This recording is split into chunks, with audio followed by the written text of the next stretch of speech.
Thank you for being here.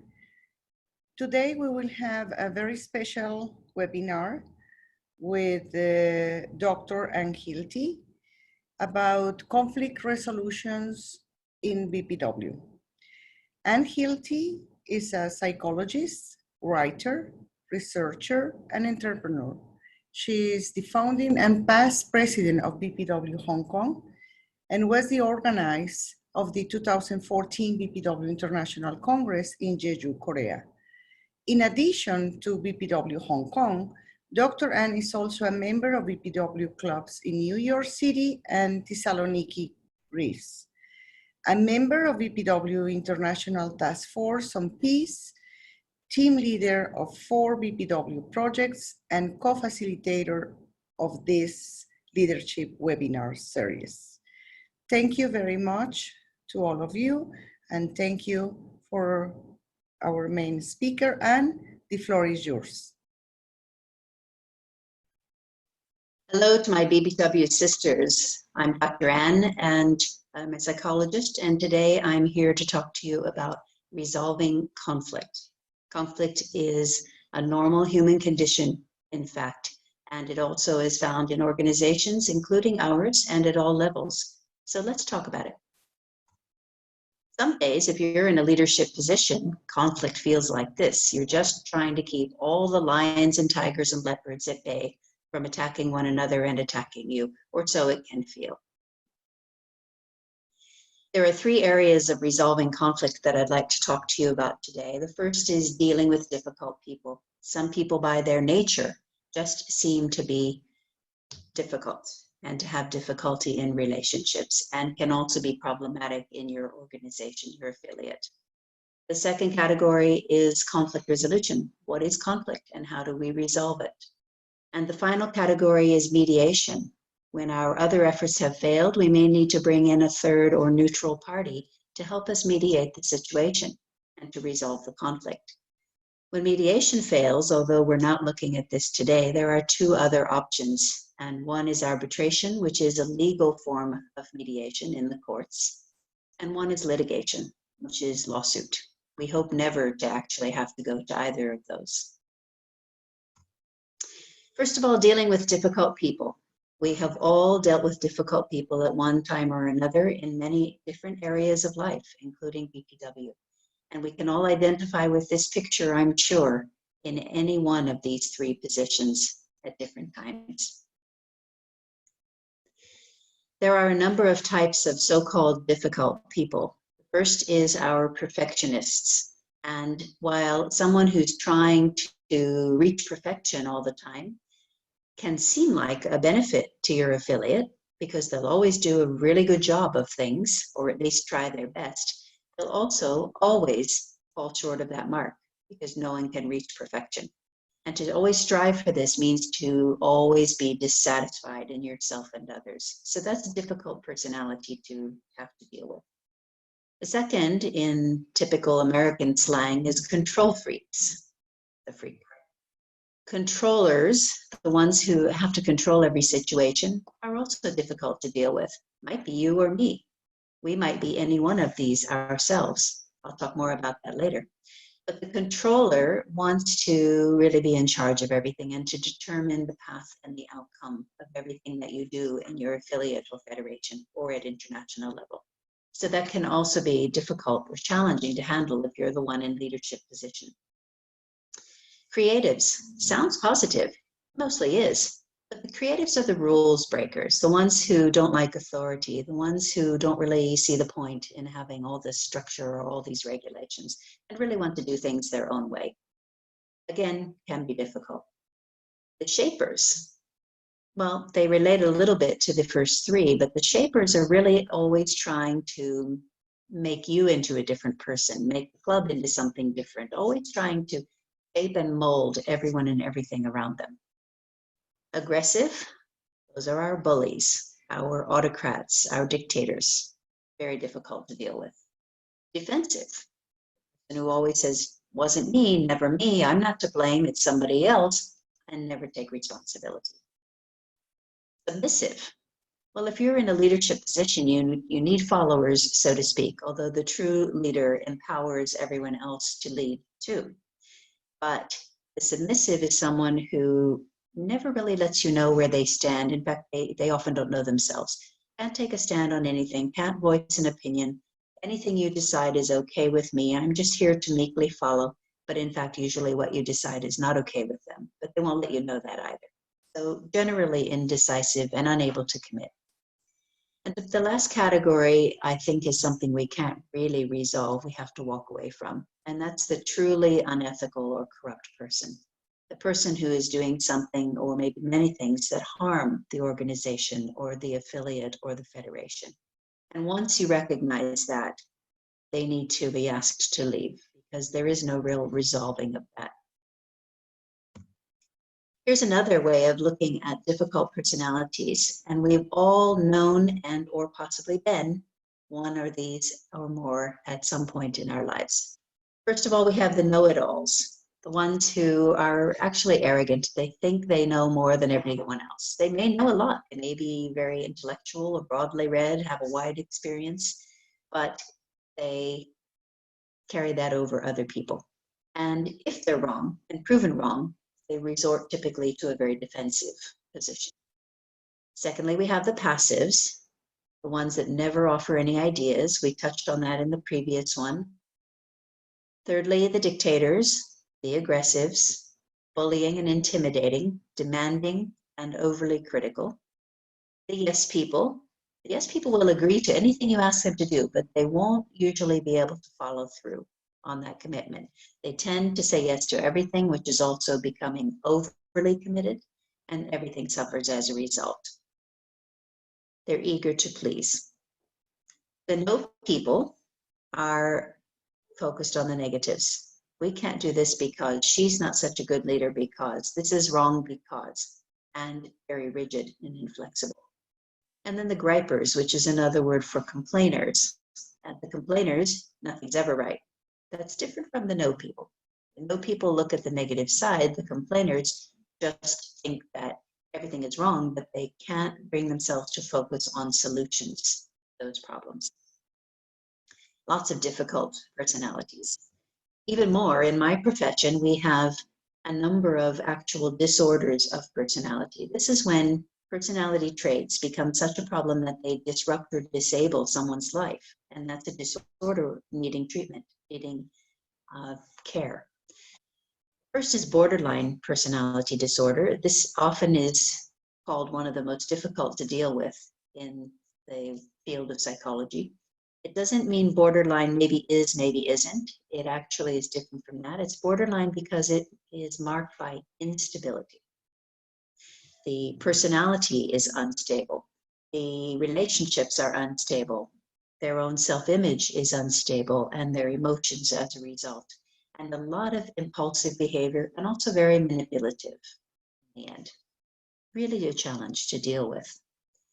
Antisocial, someone who doesn't really have a deeply felt sense of right or wrong. And sadly, some people are born this way. And something wrong in the biology, it seems, but born or made that way based on what has happened to them in life. And I'll come back to that again and again in this presentation. The antisocial personality may or may not join groups, but even if they do, they're only really focused on what they want, and they don't have any real concept of the rights of others around them. Histrionic. Well, women have always, throughout history, been identified as hysterical as a way of keeping women in a submissive position. That's not what we're talking about here. Histrionic is the person who is excessively emotional and always attention-seeking. And we've all known people like this. When it goes to an extreme, as mentioned, we call it a disorder. Narcissistic, we have all known narcissists. Again, this is an extreme version if we're calling it a psychological disorder. This is the person who is very grandiose, maximizes their actual capabilities. They're the biggest, brightest, best, smartest, only one in the room who can handle anything. And underlying that is a huge insecurity and need for admiration of others. Also a lack of empathy, no real understanding of the feelings of others or the capabilities and experience of others. Avoidant personality, we probably won't see in a club or any kind of group because they're the ones who have extreme social inhibition. Dependent, we will see a lot in groups. Those are the ones who really always need taken care of. And they're generally submissive and clingy. They get their self-worth from other people. So they always want to be surrounded by the care and consideration of others. The rest of these show up more in a psychological context, so we won't touch on those. First of all, and foremost in dealing with difficult people is understanding. And this comes in two forms. One, identifying the issue, and two, understanding the person. Identifying the issue doesn't mean understanding the problem exactly, but understanding the chaos created by difficult people. You have someone in your club or affiliation that has one of these types of difficult personalities. You could just decide they're a terrible person, but that's a shortcut in thinking. And I don't think any of us want to take shortcuts in our thinking. And also, that's not really handling the situation at all. And leaders need to try to manage the situation. So identifying and analyzing what problems are created by them, if any, what can be handled is what happens around that difficult person. Also, your reactions to difficult people. So how do you as a leader react to that? And sometimes that reaction is based on your own prior experience. They may remind you of someone else you've known in your life, and your reaction to them may be stronger than necessary as a result. We need to analyze the way we tend to react to these different types of difficult personalities and whether our own actions and reactions are healthy and appropriate or not. Thirdly, we need to take a long, hard look in the mirror and see if we're the difficult person, because it's always possible. We never, of course, have this impression of ourselves. Are we causing reactive behavior in other people? Do we see patterns in the way others react to us? And once we see patterns, we know that we might need to make some modifications in our own character. Understanding the person is the second category, and listening is the greatest skill one can develop as a leader. Leaders like to tell many people many things. We're all good at that. We people what to do, when to do it, how to organize, what their jobs are. But in fact, listening, active, deep, full listening, not just forming what you're going to say next, which isn't listening at all, and asking questions. So whenever faced with any one of these difficult personality traits, try to sit down and listen to them. Listen to their side of things if it's a conflict. Listen to their perception of things if they're just generally difficult to deal with, and ask questions in order to better understand them. That will help you so much as a leader. Don't judge. It goes hand in hand with that. And the human nature that we all share is quick to judge, no matter who we are. We tend to make a judgment or perception of someone based on their behavior. And sometimes we forget that they're a human being. And what we really forget is that that difficult behavior has a source, and that source may be many, many years before they came along into your life. So giving them respect and dignity, displaying that you understand they have the dignity as a human being, and looking for the hidden need will help you a lot in dealing with that type of member or that type of personality or situation. There's always a hidden need. The narcissist, underneath all that grandiosity, doesn't really believe that she has self-worth and overinflates her opinion of herself to others in order to compensate for that basic need. The avoidant personality may have been deeply wounded in childhood or just grown up in a very solitary household or with dysfunctional parents, and so on. These difficult personalities, one of the classic ones is the one who wants to control everything, which comes from a basic lack of safety, often a history of abuse in childhood, in a marriage, some profoundly unsafe situation that was out of that person's control, and controlling everything around them feels safe. The most basic human need being security. Look for the hidden need. How do we manage difficult relationships, difficult personalities? Well, first of all, is managing your own reactions. The storm may swirl around you like a cyclone. That's any kind of stress, including difficult relationships. But you can control your core. Keep the eye of the storm, which is you, as calm as can be. And then you'll handle the situation better as a leader. Breathing techniques, any other relaxation techniques, we all know some of these. Find the ones that work best for you. And in any given situation, in the conflict, out of the conflict, maintain your center in a very calm and peaceful sense. And reflect on your own feelings. What am I feeling in this situation? What do I feel when I think about this person? What do I feel when faced with this kind of personality? And reflect on what that means and where that comes from in your life. Secondly, to mitigate or equalize the situation. First of all, separate fact from assumption. Along with judging, and in fact, they're closely related, we make a lot of assumptions when dealing with difficult people. Because it's human nature. But if we can focus as much as possible on the facts of the situation, of what they're saying, the facts about them, then we can separate fact from assumption and operate mostly in the former. Seeking help from others, this does not mean gossip. Gossip is 100% without exception destructive. If someone is not part of the solution, they don't need to know. But seeking help from others who have more wisdom and experience than you, our advisors, our mentors, we might be in our 70s with 40 years of leadership experience, but we still have mentors with any luck. They may or may not be older than us. They may be younger, but they have more experience or wisdom or just a different perspective on this situation. So seek help from others. Don't try to go it alone. If you're president, well, you're at the top, but you've got an entire executive. You've got past presidents. You've got people in other affiliates that you know that you can go to for help. To avoid gossip, don't mention names or any personal details. Just say, I've got a situation with a difficult member. The difficulty is blah, blah, blah. I'm not sure how to handle that. What do you advise? Keep it clean.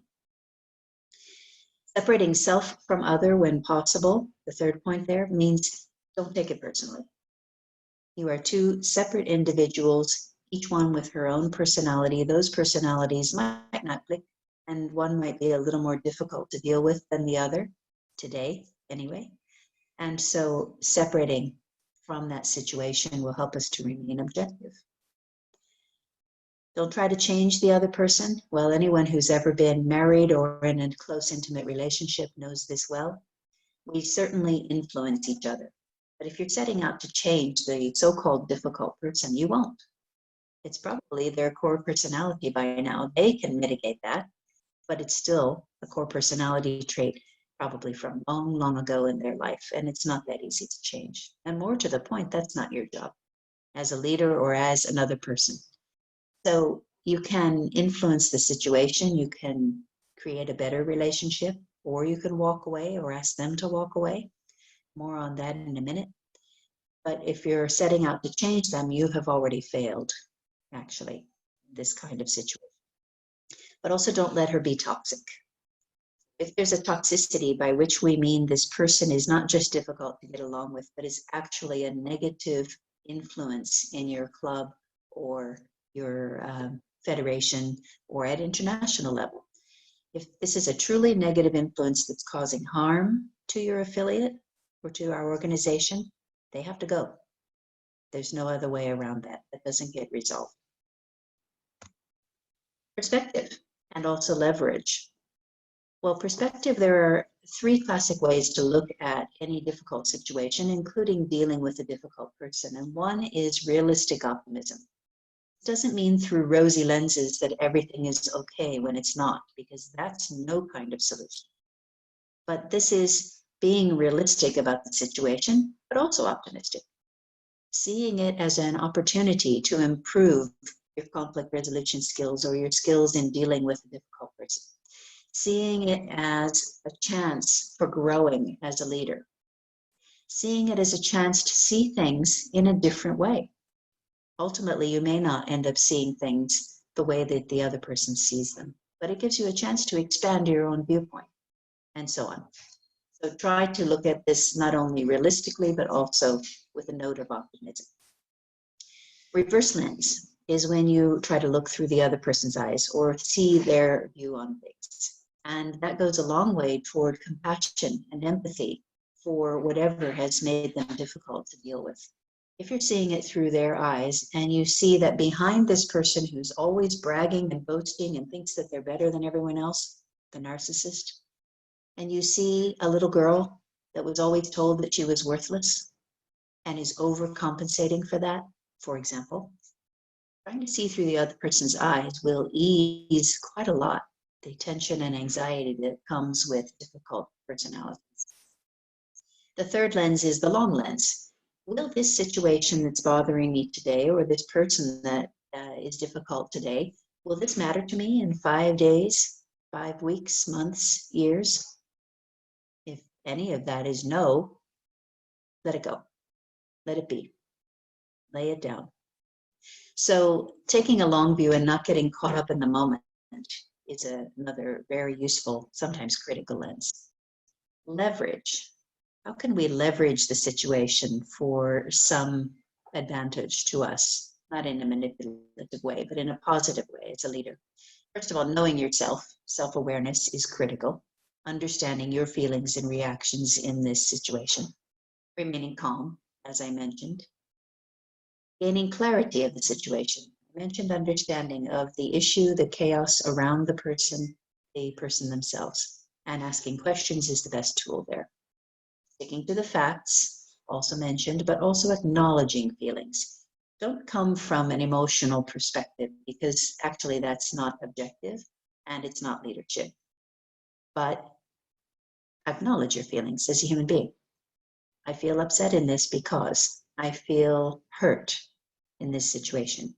Underneath my anger, it's hurt, or a fear of the future of my club, and so on. Seek the advice of others, already mentioned. Again, avoid gossip. No personal information of any sort, unless that person that you're talking to is directly involved in the situation. Don't spread harm. You become part of the problem in that case. And keep records. Now, if you are recording conversations without the other person knowing, that's unethical. You've now really become part of the problem and not what we call leadership material. But let them know you want to keep a record of any meeting you have with them, or at the outside, make extraneous notes immediately after as witnessed by another person, so that at least it's recorded in the first 10 minutes after a conversation as you remember it. Somehow keep a record. Some strategies we can use. Never say, I understand. That doesn't convey empathy as we might think it does, but it's, again, a mental shortcut. You don't understand. We can never fully understand another person's situation. And it's a little bit condescending too. So rather than that, ask them to tell you more so that you can try to understand. That's a very respectful and empathetic position. And it's also just more accurate. The more you can hear from the other person, the more you will begin to understand. Avoid smiling or humor.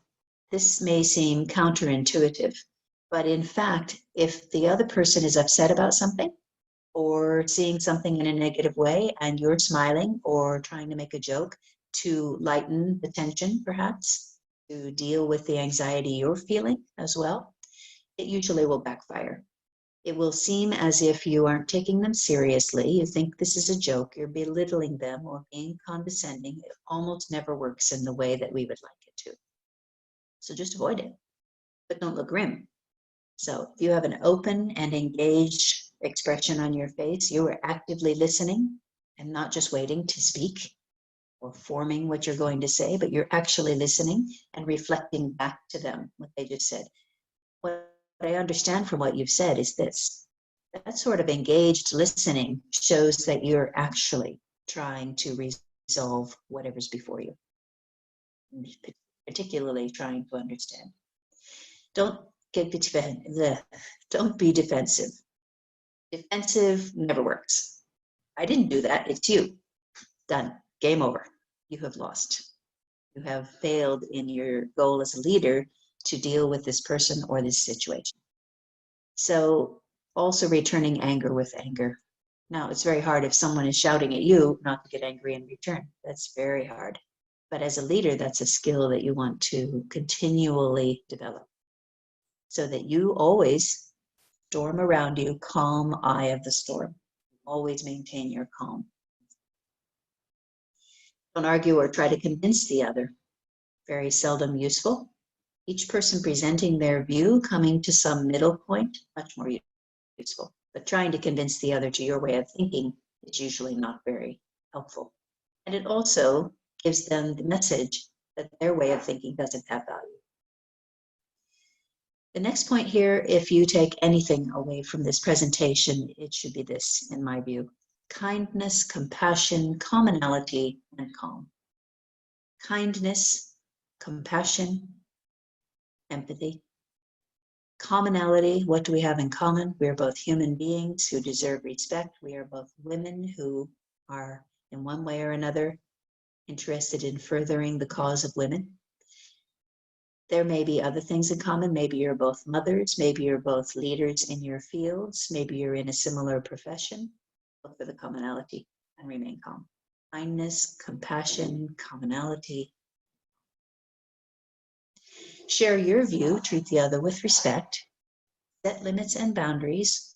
What is not acceptable to you? If, as it should be, shouting is not acceptable to you, and the other person becomes angry and you say, I'm sorry, but I'm willing to continue discussing this. I am not willing to allow you to shout at me. And if they continue, say it again, and the third time walk away until they can calm down and then come back to the discussion. Don't just abandon entirely. So know where your boundaries are and be clear about that with the other person. Remain flexible, because each situation, and even if it's a type of personality you've had to deal with before, the controller, for example, it still is not going to be the same because each human being is different. So be flexible in how you handle each case. Use different ones of these strategies depending on the situation. Debrief. After such an encounter with a difficult person, it's really important for your own well-being and also for your own clarity to debrief with another person, to discuss it afterward. This is still not gossip. So go to another person who is not part of the situation, maybe not in your club or federation even, and just, again, as in seeking advice, just tell them what happened and how you felt about it. Don't tell them names or personal details. Don't become part of the problem. This is generally advice to leaders. If you want to be a good leader, don't become part of the problem. And discharge your own stress. Go for a walk or a run. Pound a pillow with your fist. Yell and scream in a closed car or a closed room. Whatever works for you. Go work out at the gym. Whatever works for you to let go of your own stress in any difficulty. Finally, in this section, we have changing our own mindset. That's the thing that's really the part that's really in our control. The first is accepting that there will always be difficult people. We know this intellectually, but in reality, each situation will temporarily overwhelm us until we remember and also remember our skills and try to deal with that situation and that person. But there will always be difficult people around us. We will never have a perfect club or a perfect federation. In fact, that would be boring. There is a wide range of women, even though we're all women, we're all professionals, and we're all in this cause of women's empowerment and gender equality together. We are still different personalities at the end of the day, and even different values. So there will always be difficulties, there will always be conflict, there will always be difficult people, because something in their past has made them that way. Again, that's a useful perspective. We may never know, they may never know, what in theory has been in their past that has made them difficult in relationships today. So seeing the wound rather than the defensive result. Increase your frustration tolerance in life in general, particularly in leadership and certainly in dealing with difficult people. Don't let things frustrate you. Whatever you need to do to grow your tolerance toward frustration, to not be easily frustrated, leadership skill. Examine your own behavior, another general leadership skill. Am I part of the problem? Am I reacting in unhealthy ways? Am I gossiping to others about what I'm trying to handle here in my own affiliate? Examine your own behavior. Are you contributing to the problem rather than the solution? And be aware of your perceptions of others. Is it really just my perception of this person? Do other people have a similar perception? Or is it something that I'm misunderstanding?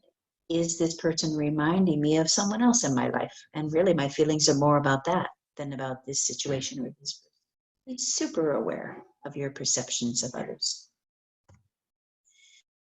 Secondly, we come to conflict resolution itself, by which I mean not just dealing one-to-one with a difficult person or personality, but also addressing a conflict. Now, a conflict could be within your whole affiliate. Maybe there's a split right down the middle about some issue, a 50-50 vote for and against. Maybe there's an interest among some of the members in getting more members at all costs. They want to have a bigger club. Maybe others want to keep it small and intimate. Maybe still others are a bit elitist and they want only a certain type of member. Or they want members who will only dedicate themselves to the work of your affiliate. Some will and some won't in any case. But there can be different values such as this, and that can create conflict. What is conflict? Well, first of all, conflict, we understand, is disagreement or different values and so on. We'll look at sources of conflict in the next slide. The conflict, first of all, results in emotions, strong emotions. Anger, frustration, feeling overwhelmed, feeling hurt, feeling exhausted emotionally. So somehow this stirs the emotional part of us, and then we have to, as quickly as possible, try to engage our intellect and not suppress our emotions, but not operate from that place, because that won't actually be successful in the end. So acknowledge your emotions, then just put them to one side and deal with this from a neutral intellectual stance. But emotions always will come first in conflict. We have two choices then: to engage or avoid that person or the situation or the conflict itself. If we avoid, it's a feedback loop. Temporarily, we have to avoid sometimes for our sanity or for our own safety, physically or emotionally.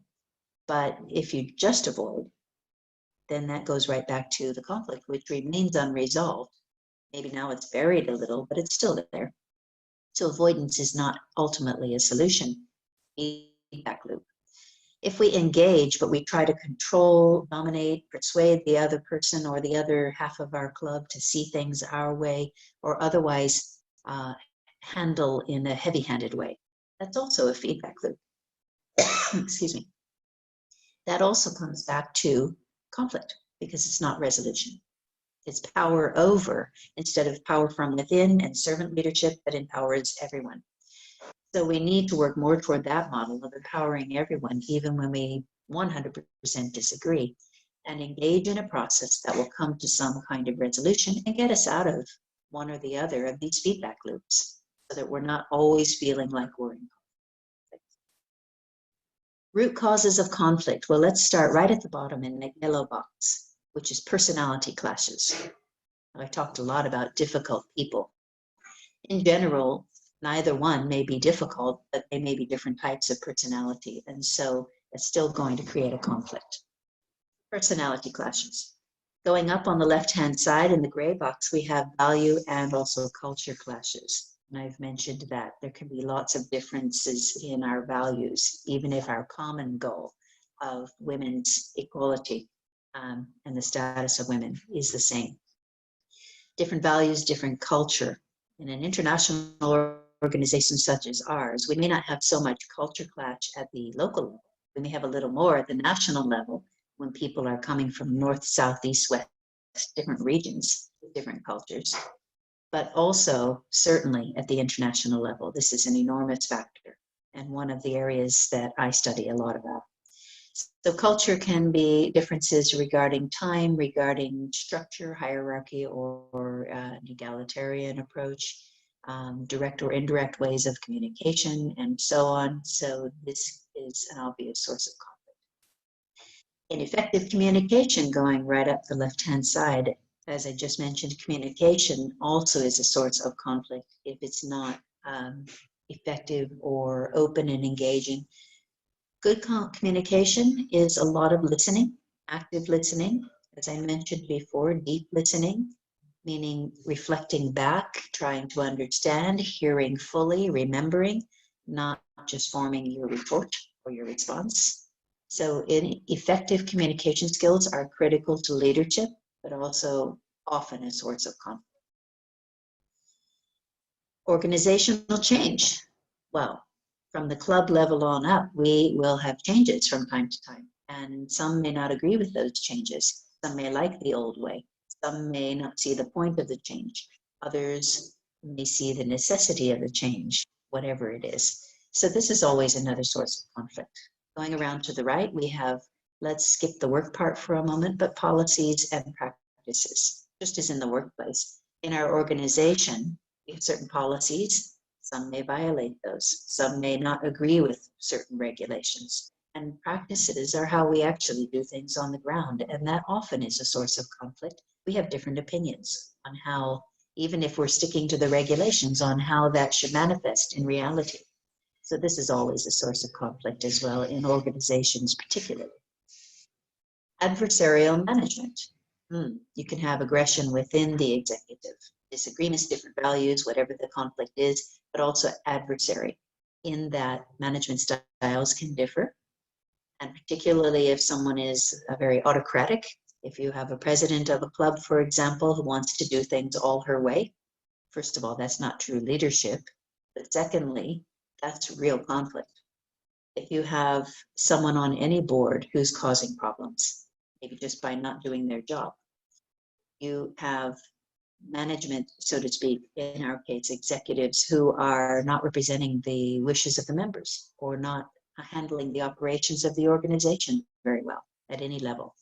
So there are lots of possible conflicts based on adversarial management. And finally, in this graph, competition for scarce resources. This has been identified a number of times by experts as one of the reasons that women tend toward conflict with each other. We're very good at cooperating and collaborating. That's a particularly female trait, we like to think. We also tend to compete with one another quite a lot and resort to schoolgirl tactics of fighting against each other instead of working together. And human nature is that we'll always do both, but women tend toward this on one hand because they are competing for scarce resources. There are still limited opportunities for women in many cases, on boards, in high levels of management, in politics, and so on, whether the limitations are real or perceived. And so we are still competing with one another, and that may very well be in our organization as well. There is only a certain number of positions on any executive. There are only a certain number of chair positions for committees and task forces. We all by nature tend more toward leadership than toward following, because that's the type of woman who joins an organization like BPW. So these limited resources in terms of leadership or in terms of acknowledgement, in terms of the roles that we can play, is also a source. Stages of development of conflict. This mostly, I think we all are innately aware of, but there are a couple of points to be made here. On the left, we have a rise in intensity. On the bottom, we have over a period of time. Conflicts, generally speaking, tend to rise and they tend to fall. They don't last forever, not even world wars. So they could feel like they're lasting forever. That's different. But what we can acknowledge here particularly is before conflict emerges, this is on the left side of the graph, there's a latent conflict period. And as a leader, you want to develop a keen sense of perception.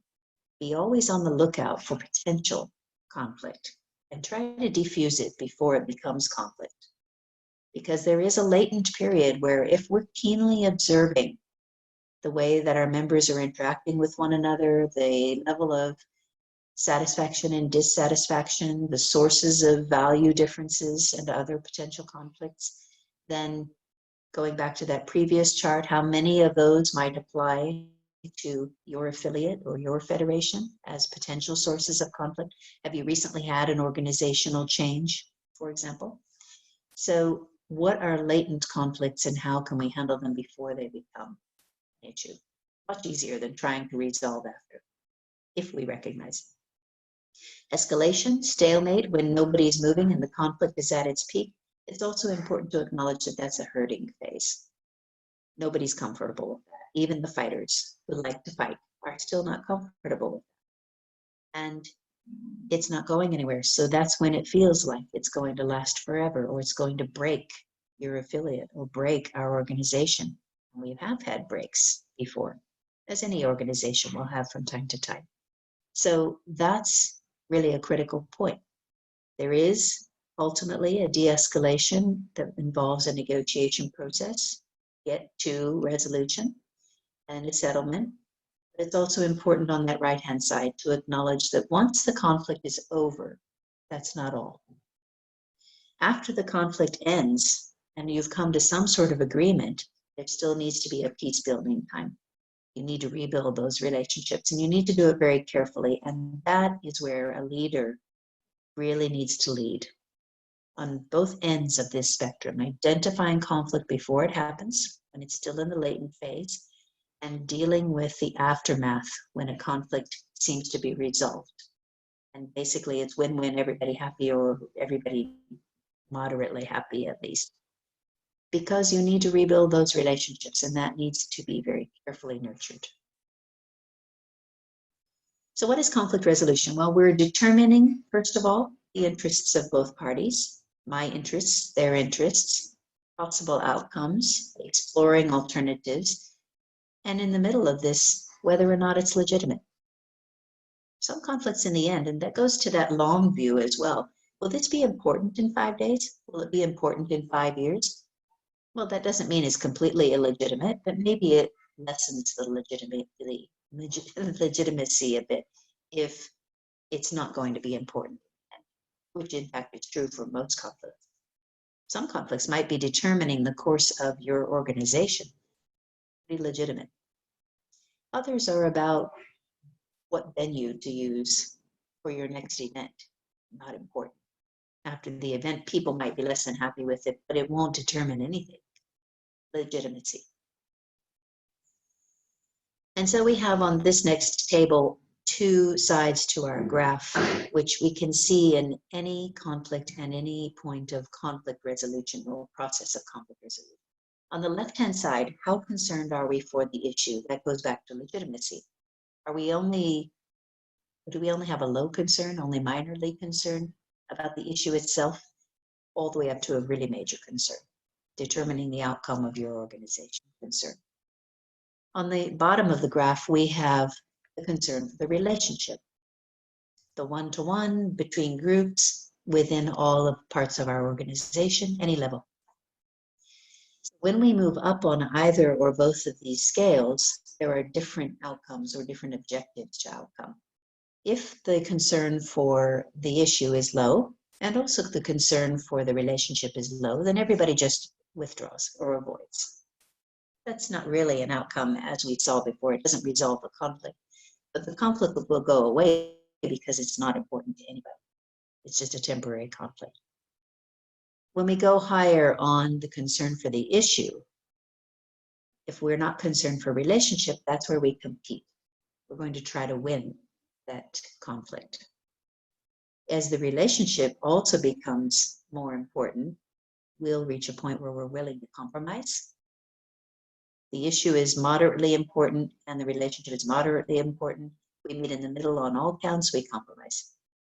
The issue is of low importance and the relationship is the most important. We'll accommodate the other person. We'll give in to them because keeping the relationship is much more important. But if the issue is highly important and the relationships are highly important, collaboration is the only way for a win-win situation. So in every conflict, you should use a tool like this. How important is the issue, low, medium, or high? How important is the relationship or cooperation, low, medium, or high? And therefore, you'll know what your goal is.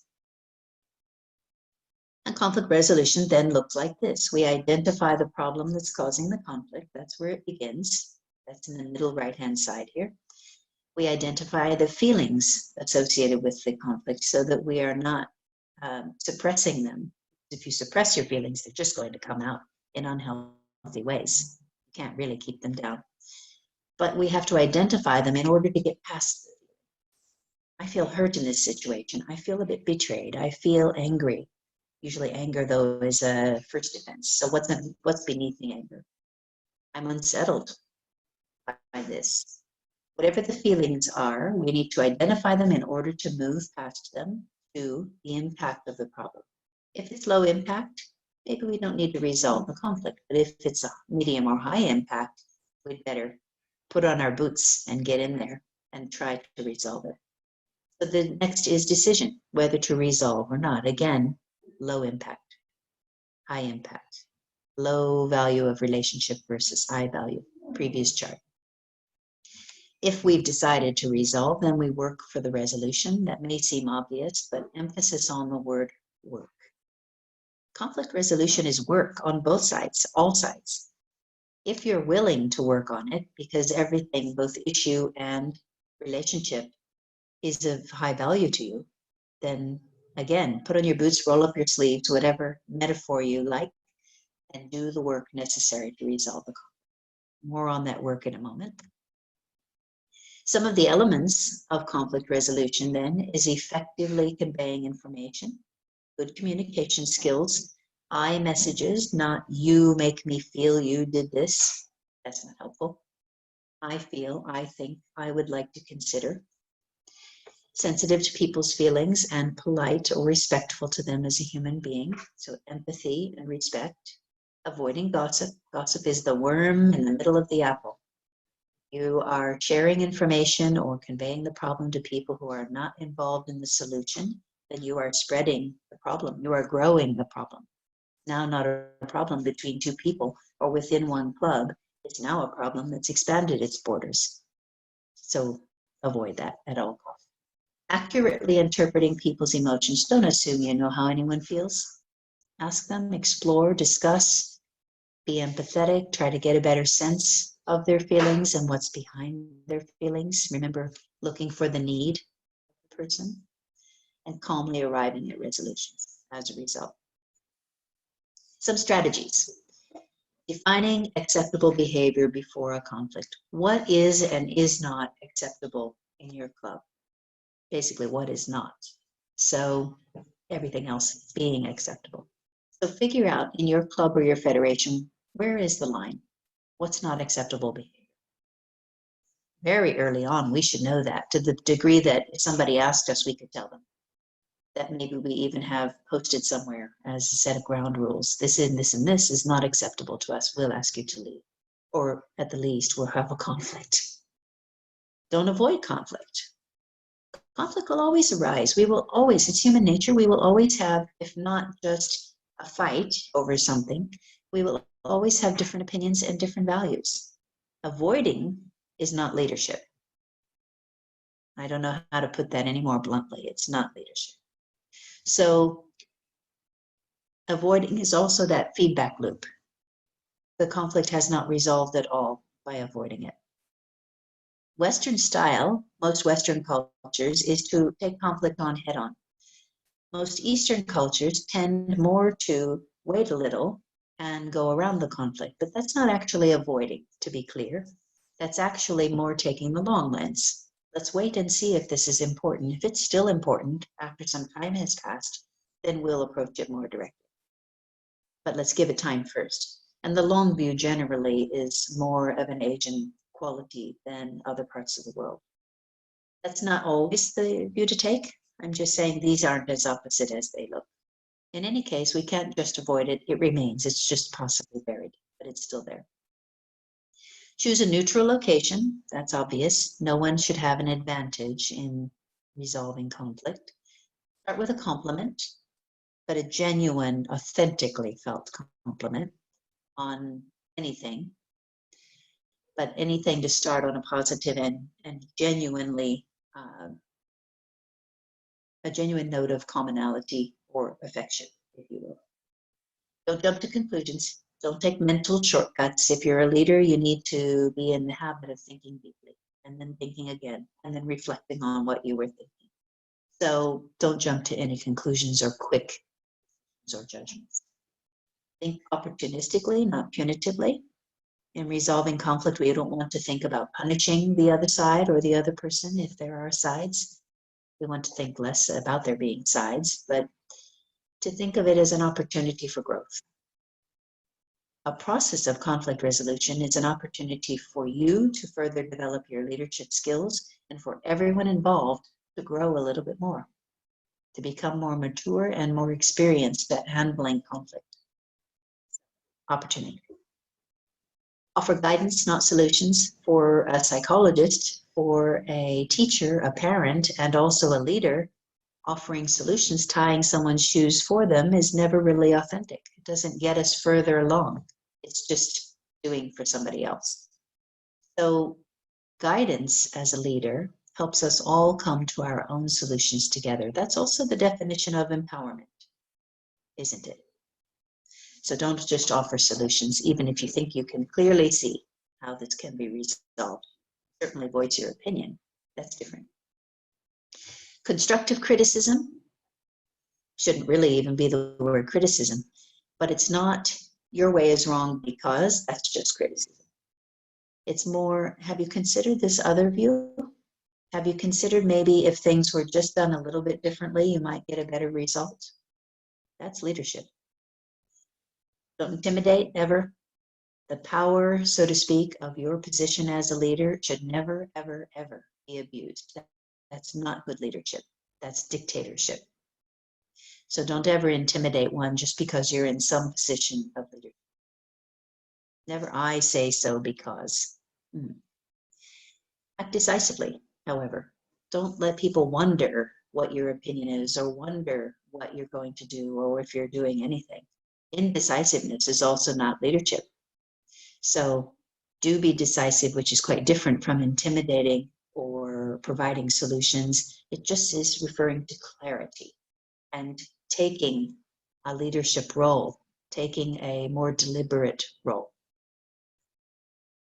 Sometimes we need mediation, which is a neutral third party. And by neutral, I would say outside of BPW, not just outside of your own club or federation, because they still are part of the same organization. So to be truly neutral, it should ideally be someone who is not associated with BPW. To come in, help to see things more objectively, help to facilitate the conflict. This is when we are unable to resolve it ourselves. And we must remember this, because a lot of times within our organization, if we have not been able to resolve the conflict, then either we lose a member or members, we have an entire club or federation split. It has happened more than one occasion. And we don't often think to go to that next step, which is mediation with a neutral party. Let's look at this. Mediation is called subjective justice. Now, I just said the point of a mediator is that they can be objective. But subjective justice means that they are also assisting in the process of coming to something that's fair for both parties. They're the balancer. The mediation process always begins with ground rules, and classic ground rules are confidentiality. Again, if you're sharing the details with anyone outside of that process, then you have not only broken confidentiality, but no one will speak freely within the process because they have the fear that it will be shared outside. Dialogue. Nothing is a one-way street or an argument. It should be a dialogue. One person at a time, even if your cultural habit, and this is true in many places in the world, is for everyone to speak more or less at once or over one another or interweaving.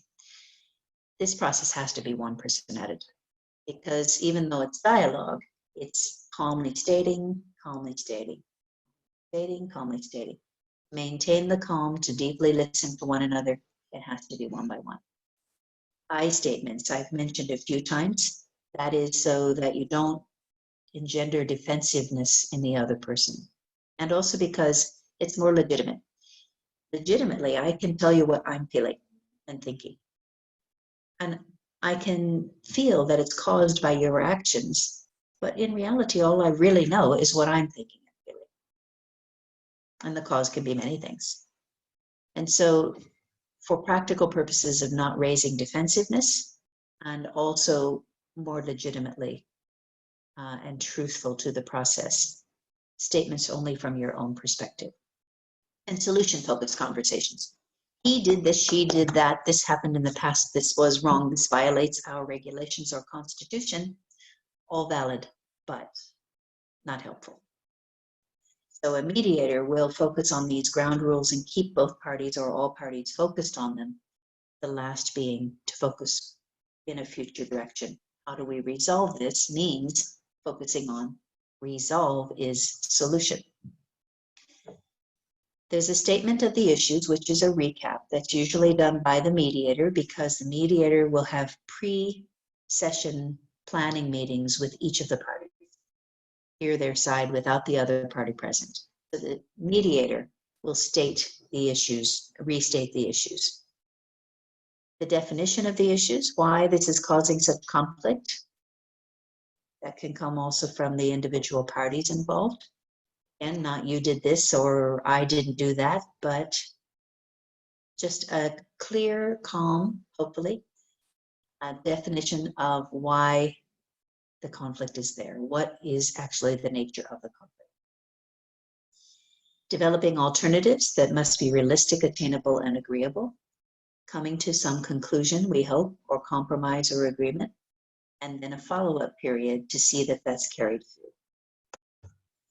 The steps look like this. There is that planning phase in which everyone's making their plan, but basically this means the mediator meeting with each of the sides individually. And then in the beginning, the mediator is getting to know participants, outlining the problem, stating the ground rules, the goals. That's all determined in the planning, and then becomes the mediator's role. Opening remarks by each of the parties involved.